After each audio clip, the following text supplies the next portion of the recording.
Hello, strap on your seatbelts because we're about to take a wild ride into the world of fun supernovae. Now you may be wondering, what exactly is a supernova and how could it be fun?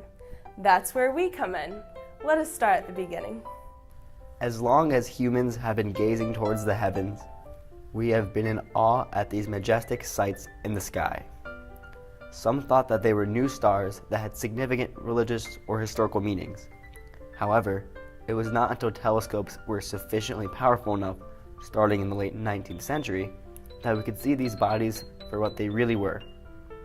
Over the past few millennia, humans have looked up in awe to see an unusually bright star in the sky that lasts for a few months and then fades away.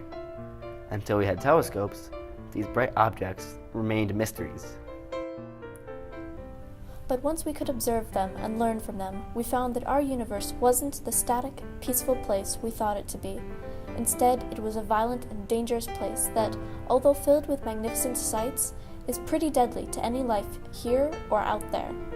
The more we saw, the more we learned, and through careful observations of the heavens, it was discovered that supernovae were the beautiful result of the death of stars many times more massive than our sun. Okay, so what's the point?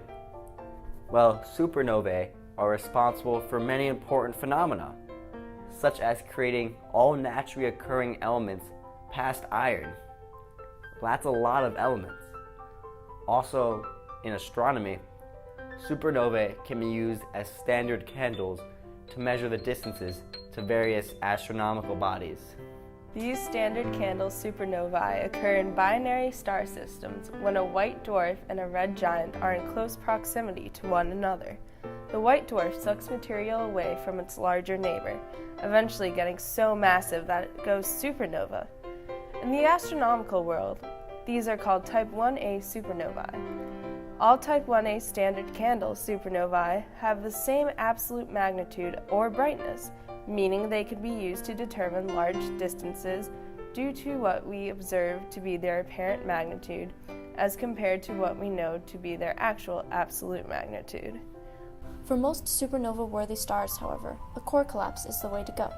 Before the collapse, the star will have layers of elements, with heavier ones like iron in the center and helium and hydrogen on the outside.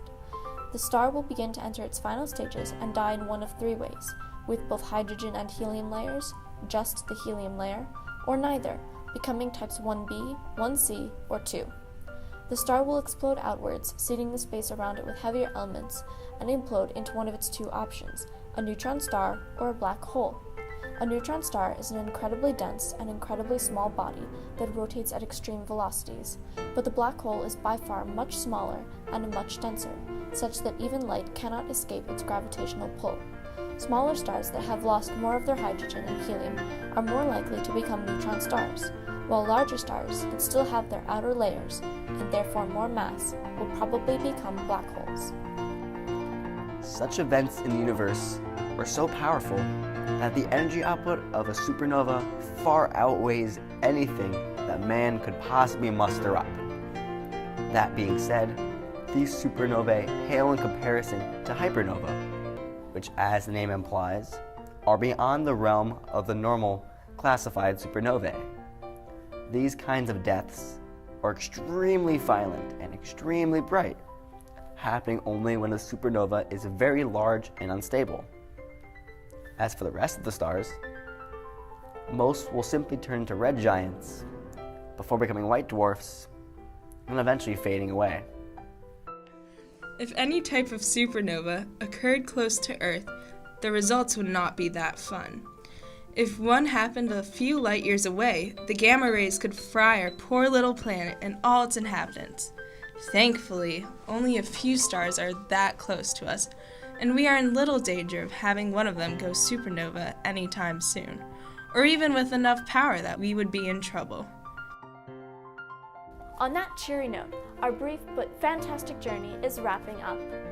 We have witnessed the awesome power of supernovae and seen just how crucial they are to grounding us here on Earth and making us feel like a part of the universe.